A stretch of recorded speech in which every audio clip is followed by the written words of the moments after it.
Olá, pessoal! Sejam todos muito bem-vindos a mais um podcast filosófico, atividade que é promovida pela Organização Internacional Nova Acrópole do Brasil. Para a nossa conversa de hoje, recebemos o professor voluntário da Nova Acrópole de São Caetano do Sul, em São Paulo, José Roberto. Seja muito bem-vindo. Olá, Danilo. É uma grande alegria estar aqui com você novamente e com todas as pessoas que nos ouvem para podermos trocar algumas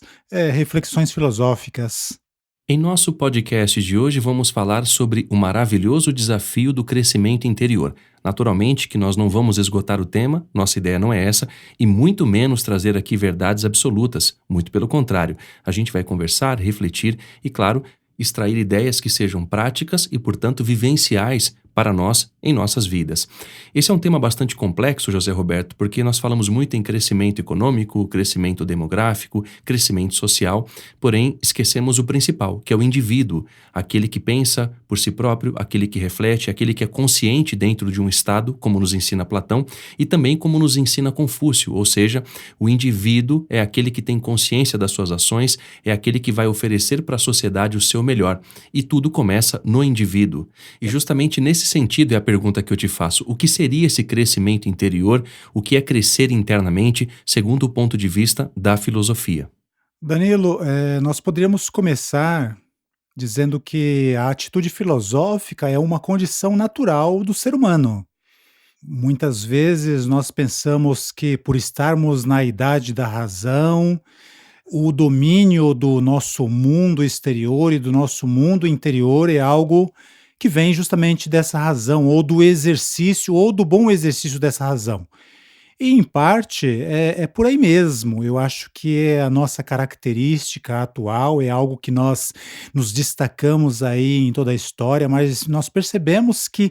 apesar das nossas sociedades atuais, com toda a boa vontade, através do exercício do pensamento, da infinita, né, da muito abrangente descrição de todos os problemas, tanto sociais como individuais, a nível social, a nível político, nós percebemos que nós não conseguimos resolver os problemas da nossa civilização atual. E é muito interessante que muitas vezes, chegados à nossa escola de filosofia, as pessoas chegam com essa ideia realmente de porque nós construímos uma sociedade muito avançada, muito tecnológica, uma máquina que aparentemente parece funcionar perfeitamente. Vivemos num momento em que alcançamos uma boa condição do desenvolvimento médico, por exemplo, das viagens ou dos satélites, né, que nós colocamos em órbita, o que possibilitou uma possibilidade de comunicação global. Em poucos momentos, uma pessoa na América sabe perfeitamente de algo que está acontecendo no Oriente, se bem que nem sempre as notícias, né, que hoje correm o mundo na velocidade desses impulsos eletrônicos sejam notícias que, de certa maneira, acrescentam algo para o ser humano. Então nós vamos percebendo, né, que muitos dos problemas da nossa civilização atual, apesar de nós termos desenvolvido muito essa questão, de ter perfeitamente catalogado quais são os problemas, estar à vista, à mão e ao alcance de todos, ainda assim nós percebemos que falta nas pessoas, né, uma motivação para não simplesmente ficar esperando que alguma espécie de, benefício, alguma espécie de milagre, alguma espécie de revolução dê conta desses problemas. Então nós percebemos, né, que o dilema do ser humano hoje é que nós temos deu realmente aquele boom em termos de avanços tecnológicos, em termos de ótima descrição do nosso mundo, do universo, das problemáticas das nossas sociedades, das problemáticas humanas. Só que esse avanço ele não significou uma proporcional capacidade das pessoas se movimentarem para que possam, de alguma maneira, também contribuir de uma maneira mais ativa para a solução, a resolução desses problemas. Então hoje, né, em muitos países do mundo, nós temos uma tecnologia bastante avançada, principalmente nos grandes centros urbanos, mas nós também percebemos que nesses mesmos centros urbanos, com muita tecnologia, com o avanço e o domínio das redes sociais, não é incomum nós encontrarmos as pessoas se queixando de solidão, as pessoas se queixando de uma frieza perante os demais, as pessoas se queixando de não serem tratadas com os devidos direitos, com o devido respeito, as pessoas se queixando cada vez mais abertamente, né, de que os adultos, os jovens e as crianças são discriminados ou no seu ambiente escolar, ou no seu ambiente social, ou no seu ambiente de trabalho. Às vezes os desrespeitos se dão dentro das próprias famílias, né, por questões de divergências religiosas ou divergências políticas. Então é isso, né? É apenas mais um item, seria muito exaustivo nós elucidarmos alguns dos problemas que nós vamos pouco a pouco captando, percebendo na nossa sociedade, e nem precisa ser um grande Sherlock Holmes ou muito filosófico para perceber que esses problemas hoje eles não são somente meus, ou da minha família, ou das famílias que vivem próximas a mim, ou da minha cidade, ou do meu país. São os problemas que tomaram uma espécie de digamos assim, de relevância, de presença muito abrangente. Então nós percebemos justamente, né, que voltando a repetir a questão, né, que nós nos tornamos tecnologicamente avançados, nós nos tornamos capazes de, com a nossa mente, né, com o nosso intelecto, com o nosso pensamento, de descrever os diversos e complexos problemas que existem na nossa sociedade, mas nós ainda não nos tornamos capazes de olhar para nós mesmos e descobrirmos dentro de nós a força e a capacidade, a imaginação, o conhecimento, né, ou o sentimento que nos leve a nos sentirmos mais responsáveis pela natureza, pelo nosso mundo, para que nós também possamos aportar, de certa maneira, aquilo que nos torna mais humanos. Então, de certa maneira, esses grandes filósofos, né, essas grandes tradições, eles nos falam de uma coisa que é muito atual hoje em dia, que é uma capacidade do ser humano conhecer-se interiormente, até para conhecer, né, quais são os elementos que o impedem, digamos assim, dele acessar os seus próprios motores interiores e se sentir não só responsável, né, por muito desses problemas que acontecem, não num país distante, mas no nosso lado, e sentir que com isso ele aporta de uma maneira bastante progressiva, de uma maneira bastante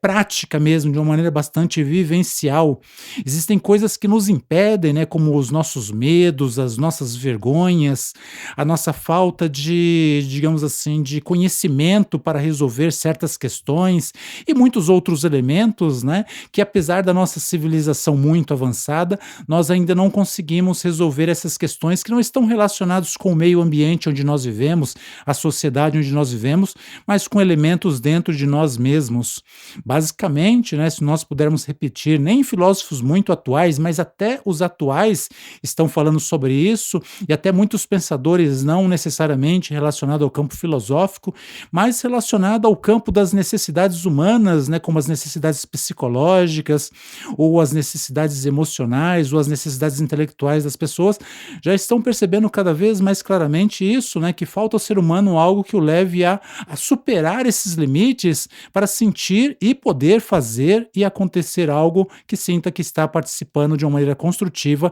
da vida, da nossa própria vida.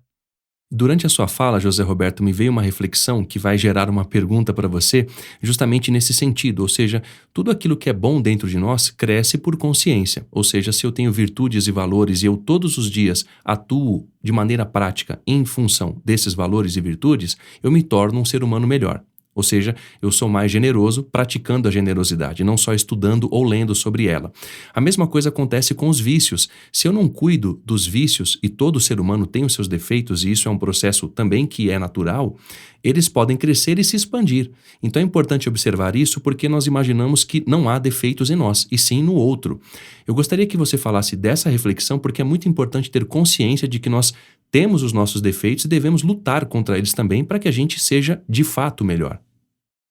Sim, Danilo, essa questão hoje ela não é tão simples de perceber, porque de certa maneira, todos nós temos essa autoilusão que você colocou de com uma boa visão, né, com uma visão bastante arguta, bastante perspicaz, perceber realmente os defeitos do outro. Às vezes eu vejo os defeitos da minha esposa ou vejo, do meu marido, eu vejo do meu vizinho, eu vejo do meu chefe, eu vejo do meu colega de trabalho, eu vejo dos políticos que conduzem a minha própria sociedade, né? Mas por uma ilusão eu não consigo muitas vezes ver aqueles que me pertencem, né? Aqueles que, digamos assim, eu já paguei, já estão pagos, né? A prestação já foi vencida e estão dentro de mim. Realmente é uma dificuldade. E também, como colocamos aí, né? Eles também crescem. E é interessante, né, Danilo, que nós nem precisamos fazer força para eles crescerem, porque, de certa maneira, né, eles já fazem um pouco parte da nossa constituição. Quando viemos ao mundo, né, se não somos feitos de metal ou de plástico, mas sim de carne e osso, essas questões já vêm conosco, porque são, de certa maneira, instintivas, são próprias do nosso temperamento, e, infelizmente, né, e isso filósofos como Platão, filósofos como Confúcio, e mesmo nos diálogos, né, atribuídos a Sócrates, nós vamos ver isso, que o nosso meio ambiente social, ele acaba contribuindo, de certa maneira, para que esses elementos eles não só sejam alimentados dentro de nós, mas que ainda se os tenha, de certa maneira, como qualidades, como virtudes. Então, as nossas sociedades hoje, até por uma questão de sobrevivência física e biológica, nós somos bastante competitivos. E essa nossa competitividade, ela acaba sendo incentivada desde que nós somos muito crianças. Se nós vamos competir quando crianças, né, se as crianças vão competir numa competição atlética com outros garotos, os pais, né, já insuflam na criança que ela tem que meio que vencer a qualquer custo, né, que não tem nenhum problema se ela perder, mas que é melhor que ela saia vitoriosa. A mesma coisa acontece, por exemplo, na escola, né, no ginásio, no colégio ou na faculdade. Nós temos que ser os melhores em tudo. Todo ano nós temos que ser melhor que no ano anterior, porque nós temos que, bom, passar à frente de todos os demais, garantir a nossa posição dentro da sociedade, porque não é eu ou o outro, sou eu ou o outro, ou é o outro ou sou eu. Então tudo isso vai nos dando uma espécie de visão competitiva. A mesma coisa com relação à relação entre os parceiros, as parceiras, os amigos, as amigas, os homens e as mulheres, né? Nós percebemos então que a competitividade, cada vez mais, ela é uma dessas coisas que são muito prevalentes nas nossas sociedades atuais, nas nossas grandes cidades e até mesmo nas nossas pequenas cidades. Nos países considerados muito desenvolvidos ou nos países considerados pouco desenvolvidos. E essa atmosfera social, ela acaba exacerbando muitos dos nossos defeitos interiores, né, das nossas fragilidades interiores, os nossos medos de não estarmos à altura do que os desafios nos pedem, o nosso egoísmo, como você bem colocou, de avançarmos a qualquer preço sem atentarmos muito bem às pessoas que estão no nosso lado, as nossas ilusões e as nossas fantasias de nos considerar que nessa luta pela sobrevivência nós temos que atropelar os nossos afetos, nós temos que abrir mão da nossa humanidade, nós temos que abrir mão do tempo de qualidade que nós passamos no contato com os nossos amigos, com as pessoas que gostamos, no tempo de tranquilidade que nós poderíamos dedicar numa boa leitura, numa audição para apreciar uma música, numa praia em que nós saíamos de férias ou um fim de semana, ou então numa caminhada. Então todas essas coisas acabam sendo sacrificadas por conta desse nosso medo, por conta desse nosso egoísmo, por conta dessa nossa competitividade. Então são elementos, né, Danilo, que crescem facilmente dentro do ser humano, basicamente por essas duas questões, porque já vem de uma maneira bastante instintiva conosco e por conta conta das nossas sociedades, da configuração atual, né, das nossas sociedades atuais, são extremamente motivados. E isso porque nós, para não nos estendermos muito, só estamos mencionando essa questão da competitividade, mas podemos citar muitos outros. E diante do que você acabou de falar, José Roberto, sobretudo em especial, essa ideia da competitividade que é colocada para as crianças, é ensinada, isso gera uma série de problemas, porque se você ensina a competir, a ter medo, a ter desconfiança dos outros, por exemplo, você vai gerando uma criança que vai se tornar um adulto com muitos medos, com muitas desconfianças. A gente imagina que um adulto frustrado, com uma série de problemáticas e inconsciência da vida, ele se tornou assim do nada, por acaso. Não, como nos ensina Pitágoras, ensinai às crianças e não será necessário punir aos homens, e ensinar valores, virtudes, para que cresçamos com consciência e sendo melhores e ofereçamos para a sociedade o melhor. Agora, dentro dessa reflexão, eu gostaria que você falasse sobre isso, quando esse cenário se demonstra cada vez mais comum, ou seja, o egoísmo tomando conta, é natural que cresça mais o medo no ser humano, a competitividade, do que a coragem. E, no fundo, não é o que nós queremos. Danilo, tanto o medo como a coragem, eles são naturais do ser humano. Na República, né, nós percebemos que, em um determinado momento, quando Platão, através de Sócrates, está dando os primeiros passos, né, para a formação daquilo que ele considera uma cidade bem governada, porque a questão de Platão é que quando uma cidade bem governada, uma cidade onde as pessoas são realmente bons cidadãos, as pessoas são mais felizes, né? As pessoas são menos competitivas, as pessoas elas conseguem colaborar umas com as outras. Então, tanto o indivíduo ele se sente seguro, como ele também se sente motivado a participar do crescimento e do desenvolvimento da sua sociedade, sendo um bom exemplo para os jovens, educando bem as crianças, moderando os seus próprios apetites e vícios, e chegando à maturidade com um bom, digamos assim, um coração cheio de tesouros e uma mente cheia de bons conhecimentos, bons exemplos, boas experiências, vivências alegres e felizes de quando ele era criança, de quando ele era jovem, de quando ele era adulto, sem medo do envelhecimento, porque vai entendendo que o envelhecimento é a oportunidade também de compartilhar com os mais jovens e uma preparação para um outro plano de existência. Então é interessante que Platão vai desenvolvendo nessa obra, né, que o ser humano, quando ele vive num meio ambiente construído por ele mesmo, né, com o seu próprio esforço, um pouco pensando nas futuras gerações, nas novas gerações, nas gerações futuras, ele vai contribuindo para o desenvolvimento da sociedade. Ele vai tendo uma espécie de ideal, ele vai tendo uma espécie de planejamento para o futuro.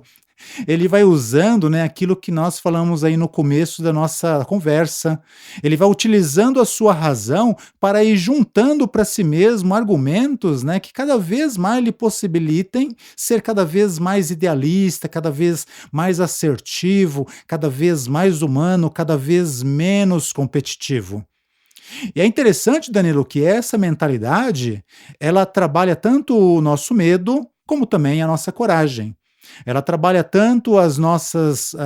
debilidades, os nossos vícios, os nossos defeitos, como também as nossas qualidades, como também as nossas virtudes e os nossos valores. De que maneira? Porque se nós ficamos parados simplesmente esperando que as coisas aconteçam, que em algum momento surja um governante mágico,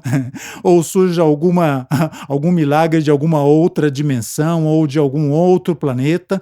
o indivíduo, ele não só perde a sua vida, ele não só perde o seu tempo de vida preocupado com coisas muito rasteiras, como pouco a pouco os seus ideais e os seus sonhos vão enferrujando e vai acontecendo o mesmo, né, que com as águas paradas vão apodrecendo e sendo incapazes de manter a vida, qualquer coisa viva.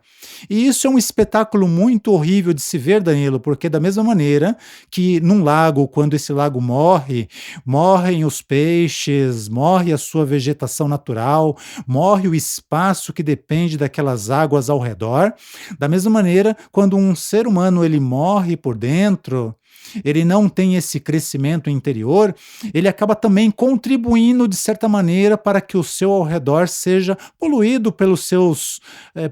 maus pensamentos, pelas suas más palavras e pelas suas más ações. Ele vai cada vez mais, né, se sentindo mais medo, ele cada vez mais sendo dominado pela covardia, cada vez mais sendo dominado pela sua desesperança e, de certa maneira, também contribuindo para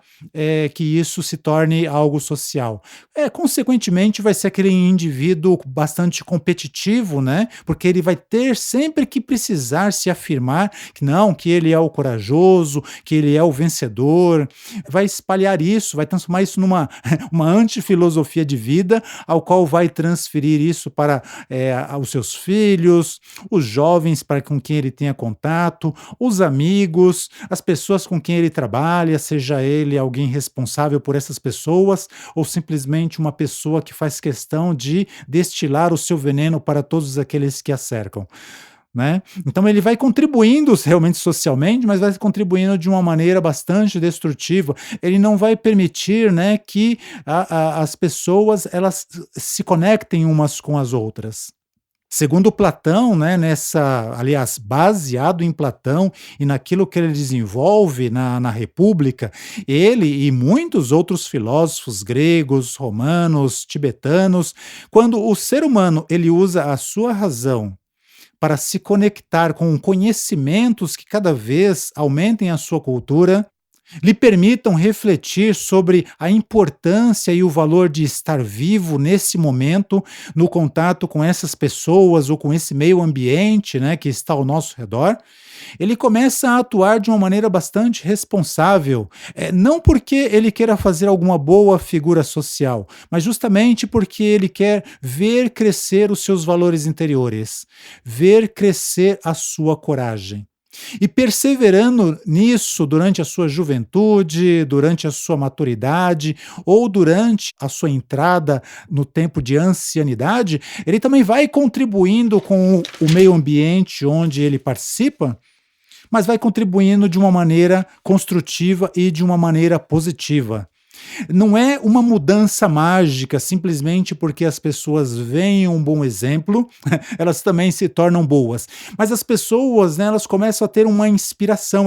algumas pessoas, pelo menos, mais idealistas, elas começam a ter uma boa inspiração do que podem fazer também, se lhes desagrada, né, o curso em que está a sua vida, se lhes desagrada o curso em que está indo a sociedade em que elas próprias vivem, elas começam a perceber um curso, elas começam a ter uma chama de esperança do que elas mesmas podem fazer para também participar de uma maneira positiva, percebe? E é interessante, Danilo, que sim, haverão aquelas pessoas que vão fazer isso de uma maneira bastante pontual, vão ajudar o seu vizinho, né, quando percebem que o seu vizinho está em apuros, o que é muito bom, com certeza. Quando vem uma pessoa, né, uma pessoa com alguma debilidade física, uma senhora ou uma pessoa adoecida, carregando um peso na rua, vão se prontificar a ajudar essa pessoa, o que também é muito bom. Não vai mudar a sociedade, não vai mudar o mundo, né? Mas é uma ação fruto de uma inspiração. Assim como nós sabemos, né, Danilo, como escola de filosofia, que existem aquelas pessoas, né, que não querem fazer isso uma vez ou pontualmente, querem fazer isso com ritmo, querem ser uma espécie de energia viva, de força viva para com a natureza, né? Querem ser como, de certa maneira, né, dentro da nossa dimensão humana, como o sol, que todo dia está presente, compartilhando luz e compartilhando calor. E isso é muito bom, né, Danilo? Porque de certa maneira, nós dignificarmos a vida humana, fazendo com que todos os dias, né, sempre nos lembremos de que o ser humano ele pode ser um sol, de que o ser humano ele tem uma energia, ele tem uma força bastante interior, uma força viva, que pode se tornar em coragem, que pode se tornar em esperança, que pode se tornar em bons exemplos, pelo menos para aquelas pessoas que ou estão dispostos, né, a ter uma motivação a mais para ajudar aquela senhora que tem uma certa dificuldade em fazer algumas coisas, ou outros tipos de questões, ou aquelas pessoas, né, que querem fazer isso num ritmo mais, sabe, num ritmo mais humano, humano mesmo, de imitação do sol, ou de imitação do coração, ou de imitação da própria vida, né? Que nos dá o belíssimo espetáculo de que todo ano se repete a primavera, mas são sempre primaveras muito diferentes. E todos esses problemas, não é, José Roberto, eles têm uma razão de ser, eles têm uma raiz, eles não nascem também de maneira casual. Eu gostaria que você falasse sobre esse processo para que a gente reflita e, claro, evite que esses problemas nasçam, ou seja, dentro do nosso coração. Isso é uma questão muito importante, por isso eu gostaria que você falasse um pouco mais sobre essas ideias para que a gente aplicasse e vivesse o oposto. Assim, né, Danilo? É uma questão bastante aristotélica. A gente pode usar Aristóteles para nos dar um bom exemplo disso, porque nós percebemos que o nosso gato, o nosso cachorro, eles nascem com uma determinada identidade e por mais que nós os treinemos, os adestremos, eles vão dar um ou dois passinhos, né, mas nunca vão deixar o essencial da sua identidade de lado, porque, esse é o curso que a natureza deu para o desenvolvimento, de uma planta. Quem entende de rosas sabe desde muito novinha, né, que aquela é uma semente de rosa ou que aquele pequeno broto é uma rosa. Não existe nada que vá acontecer socialmente falando ou individualmente falando que vá mudar a natureza essencial de uma rosa, ou de um cavalo, ou de um cão, ou de um gato, ou de uma pedra. Já o ser humano, não. O ser humano, ele é aquilo que ele constantemente exercita dentro das considerações de Aristóteles. Então, o ser humano, né, ele tem um potencial para medo, ele tem um potencial para vícios e defeitos, mas ele também tem um potencial, né, para virtudes e valores. E também as escolas renascentistas, elas também colocavam muito isso, elas apostavam, elas colocavam que o ser humano, quando ele, como você colocou em algum momento, né, com consciência, ele vai se aproximando dos conhecimentos fundamentais, principalmente os conhecimentos das grandes personalidades históricas, principalmente, né, esses grandes filósofos, esses grandes sábios da humanidade, que não só ensinaram sobre o caminho que é o mais apropriado ao despertar da condição humana, mas que eles principalmente deram os primeiros exemplos. Jesus, ele não simplesmente ensinou ama ao teu próximo como a ti mesmo, ele foi muito exemplo disso. Confúcio também, ele não só falava da ordem, mas Confúcio, ele tinha ritos e rituais, né, que ele, com muita ordem, os executava todos os dias com relação ao seu acordar, com relação às aulas que ele desenvolvia para com seus discípulos, com relação às reverências que ele tinha para com o príncipe do estado em que ele nasceu, com relação a cumprir bem as suas funções enquanto ministro da justiça. Então, Confúcio também, ele não foi só alguém que ensinou sobre a ordem, a disciplina e os valores, ele deu muitos bons exemplos com relação a isso. Sócrates foi outro grande, né, exemplo daquilo que ele ensinava. E de certa maneira, né, o que esses grandes filósofos demonstram é que é uma questão de treinamento. Né? E nós, através do conhecimento da obra, da vida, dos principais conceitos filosóficos e humanísticos desses grandes filósofos, nós podemos nos motivar, nós podemos também nos inspirar, né, a viver não de uma maneira aleatória, porque viver de uma maneira aleatória deixa a vida me levar, vida leva eu, vamos ver o que acontece no dia de amanhã. Já dizia Sêneca que tudo que nós estamos fazendo é alimentar o que há de mais sombrio dentro de nós, o lado negro da nossa própria força interior. Não, não, não. Quando nós seguimos a orientação, entendemos a orientação desses grandes filósofos, nós buscamos também viver num ritmo, né, para desenvolver as nossas próprias virtudes e os nossos próprios valores. Então, Danilo, voltando a Aristóteles, é uma questão de treinamento, conhecimento e vivência desse conhecimento. Nos aproximarmos, né, do conhecimento e dos exemplos dos grandes filósofos, das grandes personalidades que em qualquer área, né, desenvolveram valores e virtudes de trabalho, de vida, de relações humanas, de certa maneira colocarmos pelo menos a essência desses conhecimentos na nossa própria prática de vida, fazendo fazendo disso um hábito, fazendo disso um exercício. Com isso, Danilo, nós combatemos a nossa timidez, com isso nós combatemos a nossa pequenez, com isso vamos combatendo os nossos medos, os nossos egoísmos, as nossas manias com relação a cuidarmos demasiadamente de nós mesmos, e começamos a perceber, né, que nós somos parte de uma natureza social e parte também de uma natureza viva, zelando para que,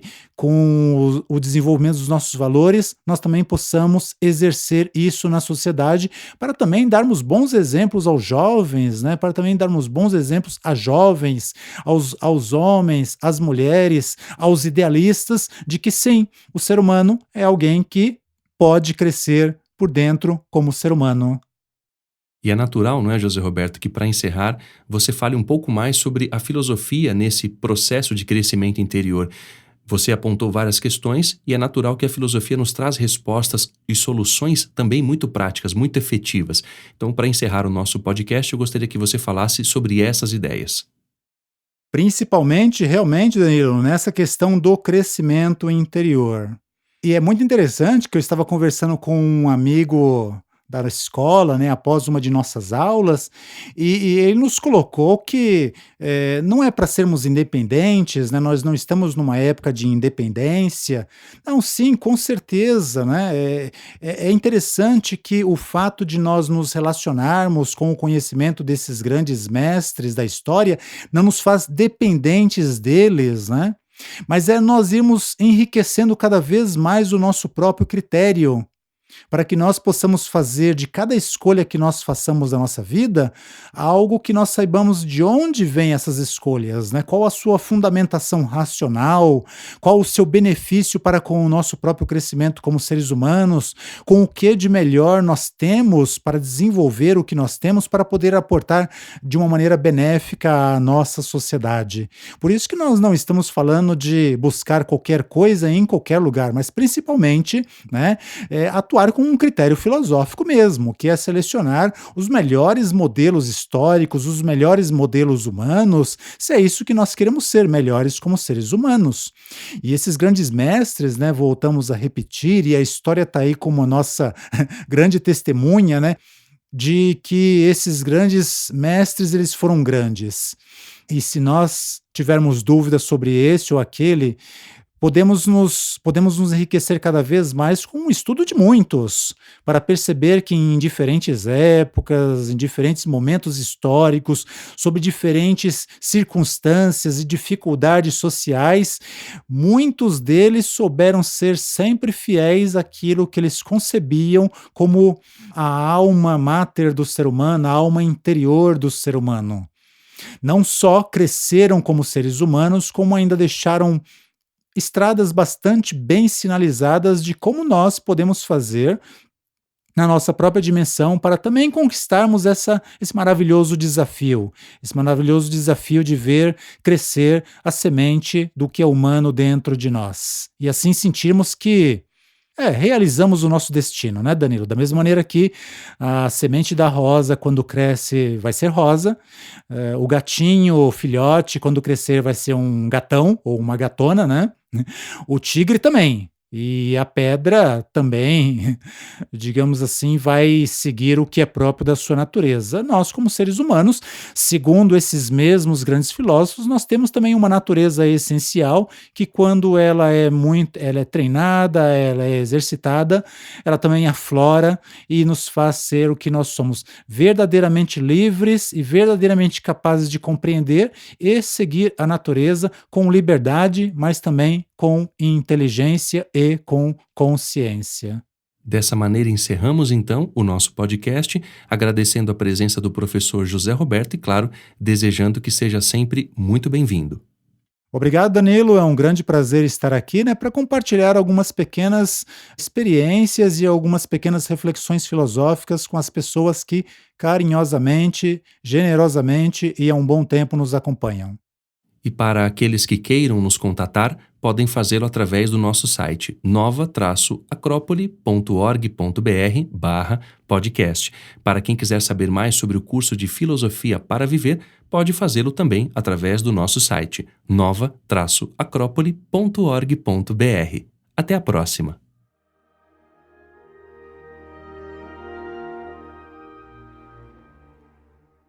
A trilha deste podcast é de autoria de Johannes Brahms e chama-se Wie lieblich sind deinen Wohnungen.